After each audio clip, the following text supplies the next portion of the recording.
सभी साल साल के दिन में अपना अपना घरे चल जाला, लेकिन एक जनी के पियावा परदेश में रहता है, काम के ज्यादा प्रेशर रहता है और वो जब घरे नहीं खड़ा हो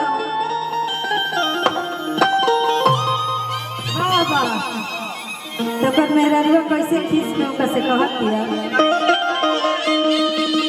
खींच में मेरा दुआरी पर बैठल होकर राग औरतिया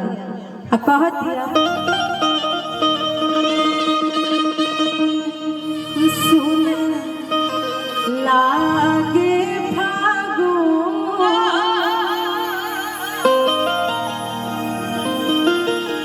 पिया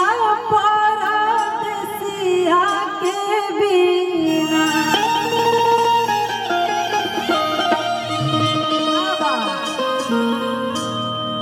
सुन लागे फागुन